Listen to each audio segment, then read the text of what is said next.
More than 1,000 people are still unaccounted for in Maui. Okay, this is one I'm interested in. I didn't know they were going to cover this. Hawaii's governor and White House officials said that climate change amplified the cost of human error. This is how you're this is how you're hit California for the first time in 84 years. The ocean hit 101 degrees off the coast of Florida. It is amazing. And in the I gotta last say month, this. the heat It's wave amazing. in the Southwest broke records. The angle that they're coming at Maui is not to help the people. It's to say this is not climate change. Polls consistently show that young people's #1 issue is climate change. How will you, as both President of the United States and leader of the Republican Party, how are we going to help the people? Fears that the Republican Party doesn't care about. Are you going to talk about the people of Maui? I want to start on this with a show of hands.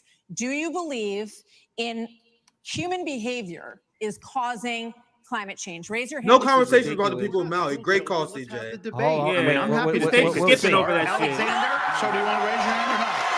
I don't think that's the way to do it. So let me just say this is the race to the top. First of all, this is a one of the reasons our who country's is stupid as declining is hell, because of and the way nobody, the corporate and media who's smart, and nobody wants to Republicans raise their versus hand. Democrats. Biden was on the beach while those people were suffering. Okay, he was asked about it. He said no comment. Right. Are you kidding me? As somebody that's handled disasters in Florida, you got to be activated. You've got to be there. You've got to be present. I'll be right You've back. got to I'm be gonna let it helping play for a bit, people guys. who are doing this. And here's the deal. Let's just answer the question. So is that a yes or is that a yes? Is that a hand raise? You do not. I think it was a hand raise for him, and it's my hands are in my pockets. No, I didn't raise a hand. Let us be honest as Republicans. I'm the only person on the stage who isn't bought and paid for, so I can say this. The climate change agenda is a hoax. The climate change agenda is a hoax. And we have to declare independence. I cannot believe And this. the reality is, the anti-carbon DeSantis agenda is the only one is being the wet reasonable. blanket What's on our happening to the economy. people in Maui? And so the reality That is, wasn't on more my people bingo are card. dying of bad climate change I didn't expect that policies one. I did not than they expect are that of one. actual climate Governor change. Haley, are you bought The and death paid rate for? is down by 98% Hold on. in the last century. Listen. I've had enough. I've had enough already tonight of a guy who sounds like ChatGPT standing up here. That's a reverse line. The last person in one of these debates, Brett, who stood in the middle of the stage and said, "What's a skinny guy with an odd last name doing up here?" was Barack Obama, and I'm afraid we're dealing with the same type of amateur standing on stage tonight. Give me a hug just like you did to Obama. That's a reverse Yeah, give me a hug, just like you did to Obama. Governor Haley, would you like to respond? Are you bought and paid What I for? would like to say is the fact that I think this is exactly why Margaret Thatcher said, if you want something said, ask a man. If you want something done, ask a woman. Oh, get out of here. She's been waiting for that one. She's been waiting for that one. She's been like, We do care about clean water. We want to see that taken care of. But there's a right way to do it. Sarah And the right Palin's way to better do like, it is, what's the first difference between of a all, mom and a yes, pit is bull climate change lipstick? real? Yes, That it was is. But better if than you want to Mark go Wayne and did that really one. change the environment, then we need to start telling China and India that they have to lower their emissions.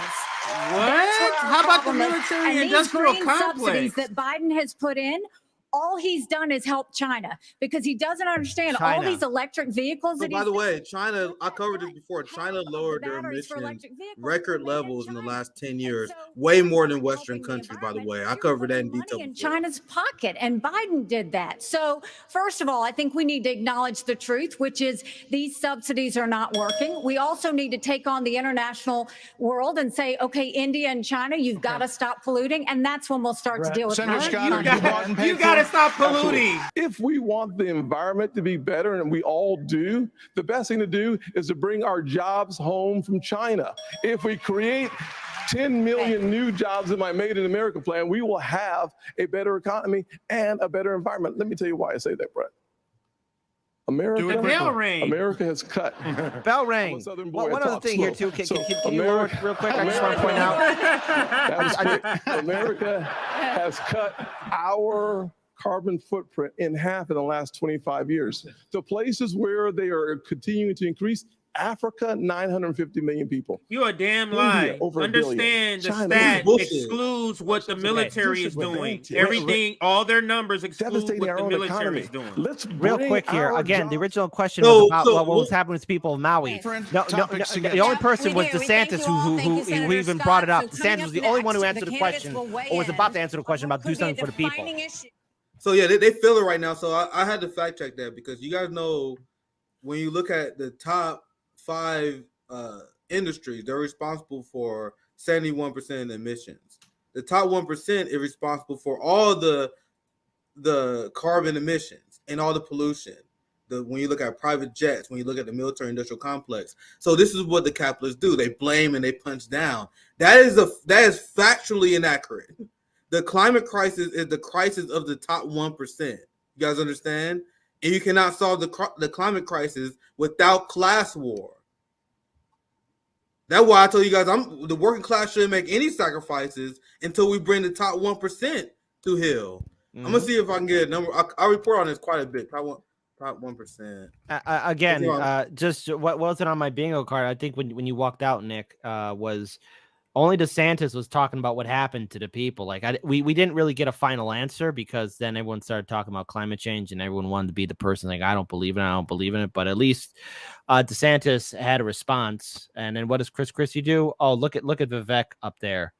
And then ignores the fact that Obama and his administration had to help out Chris Christie as his state was ill prepared when a hurricane impacted the coastal cities and communities in New Jersey. Yeah, so this is what I mean. And you guys see how that whole conversation was a train wreck where they talking about African countries and they punching down. The world's top 1% of emitters produce over 1,000 times more CO2 than the bottom 1%. The U.S. military industrial complex is the largest polluter in human history. There's so many more. Here's another one. This is the stat I was thinking about in my head. That's why I had to fact check myself. So to fact check myself, here's the correct stat. Just 100 companies responsible for 71% of global emissions. But tell me more how it's Africa's fault, fam. Tell me more how it's China's fault. You need to have the other to be the villain. You need to have somebody else to take the blame. That's how all empires work, from the Roman Empire to the Mongol Empire. All empires do this. You have to have the other. The other person's doing this. The other group is doing this. Look, humans all together are royally screwing over the planet. Now, some nations are doing it more than others, and we already know who are the larger global superpowers. We know that. But I mean, at the end of the day, what I'm expecting from the GOP is deflect. Biden's a bad guy. Again, maybe it's starting off soft, but sooner or later they are going to be talking about Trump. They have to be. They're going to have. Oh to yeah, bring they're up getting Donald to it. Trump. They're going to get to it. Yeah. I want you guys to understand why liberals lose people on this issue, because you have people like Al Gore, who does a climate conference flying a private jet. Oh man, on the way there. He made money off of that, and then off that weak documentary series too. And they are bullshit artists because they don't approach the climate crisis as a class issue. They support Ukraine spending like Bernie Sanders and AOC, but they want you to stop using plastic straws. So people look at these people as liars and charlatans, because the true solution to this is class warfare, because it was Chevron and many corporations who lied about this, who put us in an irreversible position. So the best way to counteract that is to adjust our culture to have a more mutual aid approach, so we take care of each other in under the looming threat of the climate crisis, and pursue climate justice and prosecute the people who are responsible for massive droughts, the acidification of the ocean, the stabilizing fishing markets. There are so many people in the global south, in Africa, and many other countries who are already facing the consequences of this. That's why you see many droughts in sub-Saharan Africa. There are famines in Somalia. Fishing markets in Southeast Asia was completely destroyed by this. And when asked, will there be any sort of climate reparation because U.S. corporations in the top 1% benefited from this climate crisis, you had Anthony Blinken that essentially said, hell no. So I want people to understand this is a class issue. There are people who are suffering due to the decision that corporations made and profited from, where they got nothing from it. Now they are suffering from it. And then you got people in suburbia who are not victims of this because they're privileged, who shoo it away. But there are people in the global South. There are people in Africa. There are people in Southeast Asia and fishing markets where the acidification of the ocean got so bad, you have populations of fish that are dying now. They're unedible. These are real effects that are happening and destroying the working class of the global community. So go ahead, Kate. Don't forget that wastewater from the Fukushima power plants being dumped in the Pacific Ocean too, and what possible problems can arise from that?